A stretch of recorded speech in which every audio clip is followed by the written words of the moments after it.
Good morning, কেমন আছেন? আশা করছি ভালো আছেন। আমিও ঠাকুরের কৃপায় ভালো আছি। আজকে হলো ধানতেরাস। ধানতেরাসের শুভকামনা আর ভালোবাসা নিয়ে ব্লগটা শুরু করলাম। আজকে হলো রোববার। রোববার মানেই আমাদের ঘরে তো লুচি হবে।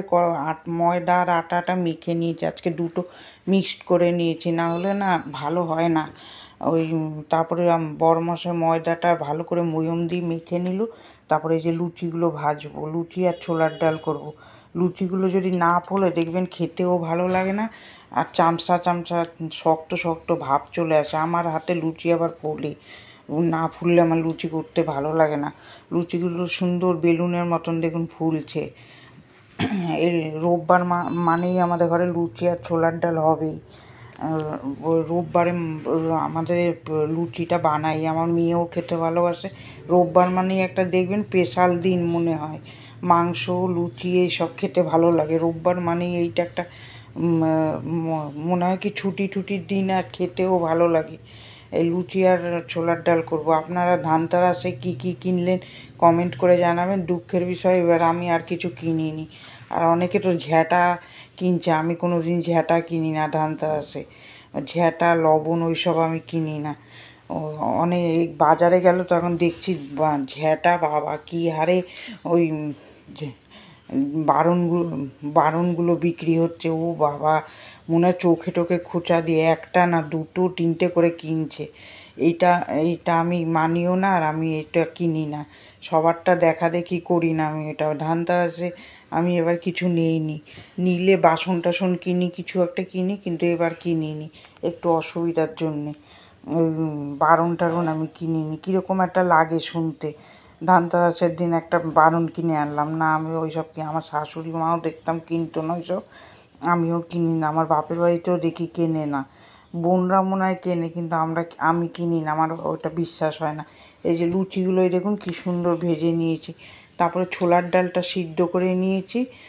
তারপরে কড়াইতে তেল গোটা জিরা দিয়ে ফোড়ন দিয়ে দেবো। ধানতেরাসটা আপনারা কী কী কিনলেন কমেন্ট করে জানাবেন। দুঃখের বিষয় এবার আমি আর কিছু কিনিনি, একটু অসুবিধার জন্য আমি আর কিছু কিনতে পারিনি ধানতেরাসে। এবার সব সময় তো একরকম হয় না, পয়সার টানাটানিও থাকে, সব সময় যে কিনতে পারবো তা না। আমাদের আসলেই তো ধানতেরাসটা আমাদের না, এইটা হলো অন্য ইয়েরা গণেশ লক্ষ্মী পুজো করে যারা, তারা কেনে, কিন্তু এখন তো দেখি সবাই কেনে। আমি কিনিনি, আমিও কিনি কিন্তু আমার কেনা হয়নি। ছোলার ডালটা ফোড়ন দিয়ে দিলাম, আর চিনি শুকনো লঙ্কার গুঁড়ো দিয়ে ভালো করে জ্বালিয়ে নেব। তারপরে কালী পুজো আসছে, ঘর দূরগুলোও পরিষ্কার করবো ভেবেছিলাম। কালকে ভিডিওটা খুব একটা বড় করতে পারিনি, এই রান্না কিছু দেখিয়ে ঘর বিছনাটা উঠিয়েছি, ছোটো করে করলাম। আপনাদের আমার বন্ধুরা বসে থাকবেন ভিডিও দেখার জন্যে, যারা যারা আমার ভিডিও দেখেন, ওই জন্য যেটুকু পারলাম সেটুকুই আপনাদের সাথে শেয়ার করলাম। এই যে ছোলার ডালটা সুন্দর করে নাড়াচাড়া দিয়ে নামিয়ে নিলাম। আর শরীরটাও খুব একটা জুতের ছিল না, ওই জন্য ভালো লাগছিল না কালকে, এর জন্য আর বেশি বড় ব্লগ করতে পারিনি। এই যে ছোলার ডালটা নামিয়ে নিলাম।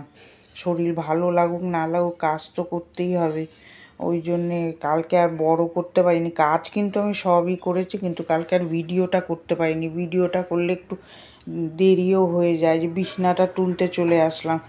তারপরে বেলকুনিটা ঝাড়লাম, কালী পুজো না, ঘর দূরগুলো একটু পরিষ্কার করে নিলাম। জানি ধানতেরাসের পরে ঘর দূর ঝাড়ে না, তাও আমি একটু ঝাড়লাম, পারিনি কী করব।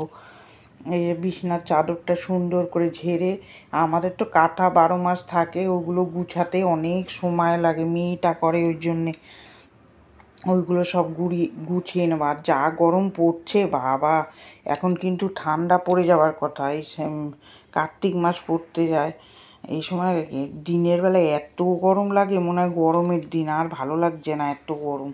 ঠান্ডাটা আসলে বাঁচে, এই গরম সহ্যই হচ্ছে না শরীরে। এই যে সুন্দর করে চাদর ফাদরগুলো গুছিয়ে নিচ্ছি, গুছিয়ে বিছনাটা তুলে নেব। গরমে আর মনে হয় সকালবেলা দাঁড়ানো যায় না, আর আমাদের জানলা দিয়ে এত রোদ্দুর ঢোকে, মনে হয় কি দাঁড়িয়ে রান্না ঠান্না করা যায় না। এই যে সুন্দর করে তারপর চাদরটা পেতে নিলাম। আজকে তো কালী পুজো, কালী পুজোর ব্লগটা করব। দেখি আজকে আর বেরোবো না, কেন কালী পুজো তো রাত্রে হবে, আর কি দেখবো প্যান্ডেল পরের দিন দেখি, তারপরের দিন ঘুরতে যাব দিওয়ালির দিন, সেদিন আপনাদের সাথে শেয়ার করব। কালী পূজার দিন আর আমি যাই না, বাপের বাড়িতে কালী পুজো হয়, সেখানে একটু পুজো দিয়ে দেবো ভাবছি। আর বেরোই কালী পূজায় আমরা কোনো দিন বেরোই না, কালী পূজা দিনটা বেরোই না, ওই দিন আমাবস্যাও থাকে, ওই দিনটা বেরোই না। তার ঘরে আমরা প্রদীপ টদীপ ধরাবো, ঘরে পুজো টুজো দেবো, তারপরের দিন ঘুরতে বেরোই। আপনারা কোথায় কোথায় যাচ্ছেন কমেন্ট করবেন। ভালো ভালো কালী ঠাকুরও এবার দুর্গা পূজার মতন হচ্ছে, খুব সুন্দর লাগছে। যদি যেতে পারি তাহলে আপনাদের সাথে শেয়ার করব। এই সুন্দর করে বিছনাটা তুলে নিলাম। ভিডিওটা কীরকম লাগছে কমেন্ট করে জানাবেন। আপনারা তো কমেন্ট করেন না খুব একটা, তাহলে কমেন্ট করলে কি হয়, আমার ভিডিওটা করতেও ভালো লাগে, আর ভাবি আমার ভিডিওটা দেখছে কেউ, ওরকম মনে হয়। আপনারা যদি কমেন্ট করেন তাহলে আমার ভালো লাগে, ভালো হলেও কমেন্ট করবেন, কোনো ভুল হলেও কমেন্ট করবেন। এই যে তারপরে চলে আসবো রান্নাঘরে, বাসনগুলো গুছাবো সকালের, ওই বাসনগুলো গুছানো হয়নি, বাসনগুলো গুছাবো। আপনারা যারা যারা বারণ কিনেছেন, আমি বললাম বলে কিছু মনে করবেন না, আমি এটা বিশ্বাস করি না, ওই জন্যই বললাম।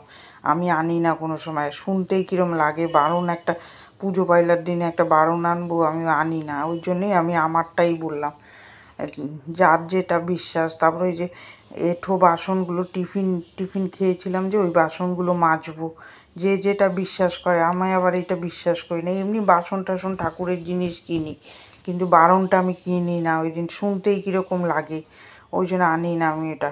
অনেকের কালী পুজোর দিন অলক্ষ্মী পুজো হয় এই দেশি লোকদের, আমাদের তো বাঙাল, আমাদের লক্ষ্মী পূজার দিনই লক্ষ্মী পূজা করি। আর যা অনেকের আবার এই কালী পূজায় লক্ষ্মী পূজা হবে, ওইটা অলক্ষ্মী পুজো বলে ওরা, ওদের এইটা মনে হয় নিয়ম। যে যা বলে, আমি আবার অত বিশ্বাস করি না এইসবে, আমি আবার অত বিশ্বাসী না। ওই বারণটা শুনলেই কীরকম লাগে, একটা পুজো পাইলার দিন বারণ আনবো, আমি আনি না। আপনারা কিছু মনে করবেন না, আমি যে বললাম সেটা। অনেকের বিশ্বাস, আমার সেটা বিশ্বাস হয় না, সবাই তো সমান হয় না। এই যে বাসনগুলো মেজে সুন্দর করে এবার মেজে নেব বাসনগুলো, যত ওইসব বিশ্বাস করবো আর ওগুলো অত হয়, আমি অত বিশ্বাস করি না। ঠাকুরের উপরে ছেড়ে দিয়েছি, যা আছে কপালে সেটাই হবে, তার থেকে কোনো খণ্ডন করতে পারবো না। ওই ঠাকুর যেরকম রাখবে সেরকমই থাকবো, ঠাকুরের উপর দিয়ে তো আর চলতে পারবো না। ওই জন্য ঠাকুর যদি চায় এখনই মেরে ফেলবো তো মেরেই ফেলবো, আর যদি ঠাকুর চায় বাঁচিয়ে রাখবো তো বাঁচিয়ে রাখবো, ওর হাতে তো আর আমাদের হাতে না। ওই জন্য ওইসব আমার অত বিশ্বাসও হয় না, আর আমি বিশ্বাস অত করি না। এই যে ঠাকুর বাসনগুলো সুন্দর করে মেজে নিলাম, মেজে নিয়ে তারপরে একটু রান্না শেয়ার করব আপনাদের সাথে। সব রান্না আজকে আর শেয়ার করতে পারিনি, ব্লগটা একটু কীরকম হয়ে গেছে। আজকে মাংস বানাবো, মুরগির মাংস। ওইখানে আলু, তেজপাতা, গোটা জিরা দিয়ে আলুটা ভেজে নেব, তার মধ্যে মাংসটা দেব। মাংসর দেখবেন একটা নিজস্ব জল থাকে, ওইটা সুন্দর করে ভেজে নিলে না ভালো টেস্ট হয়। একটু গরম মশলা দিয়ে দিতে হয় তেলের মধ্যে, তাহলে ভালো একটা সেন্ট বেরোয়।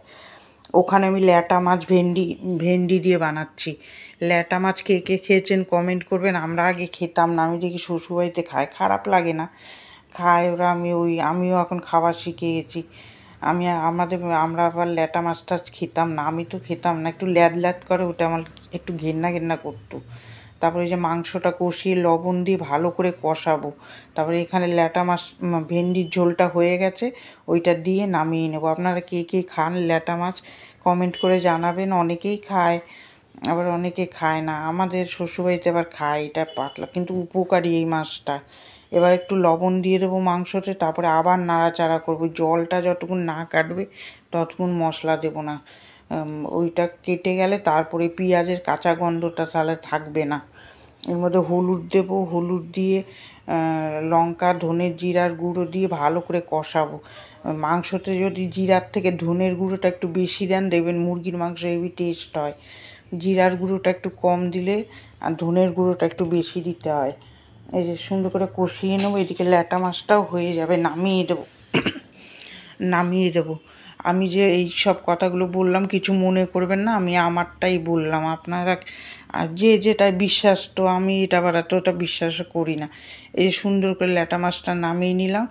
তারপরে নামিয়ে ওই ল্যাটা মাছ খেতে ভালোই হয়েছিল বেশ। এই যে তারপরে মাংসটা ভালো করে কষাবো। মুরগির মাংস যত দেখবেন কষাবেন, মুরগির মাংস অনেকভাবে করা যায়। আমি একসময় আপনাদের সাথে রেসিপিটা শেয়ার করব। ভাজা মশলা দিয়েও করা যায়, যে কষানো হয়ে গেছে জল দিয়ে দিলাম। ভাজা মশলা কীভাবে করা যায় সেটা আপনাদের সাথে একদিন শেয়ার করব। মাংস দেখবেন যে মুরগির মাংসতে একটু ভাজা মশলা দিলে খুব টেস্টি হয় খাবার। দুপুরের লাঞ্চ মেনুতে হচ্ছে ভাত, ডাল, মিশানো সবজি, আলু ভাজা, মাংস আর ওই ল্যাটা মাছের ঝোল। এইটাই হয়েছে, এই যে ভাত, এই যে ল্যাটা মাছের ঝোলটা। তারপরে ভিডিওটা তারপরের দিন সকালবেলায় শেষ করলাম, সেদিন আর শেষ করিনি। ভিডিওটা এখানেই এন্ড করে দিলাম। ভিডিওটা কার কার ভালো লাগছে লাইক দেবেন, শেয়ার করবেন, আর ভিডিওটা ভালো লাগলে একটা সাবস্ক্রাইব করে আমার এই বোনটার পাশে থাকবেন। ভালো থাকবেন, সুস্থ থাকবেন। আগামীকাল একটা ভিডিও নিয়ে দেখা হচ্ছে। আপনারা ধানতেরাসে খুব আনন্দ করুন আর মজা করুন। টাটা।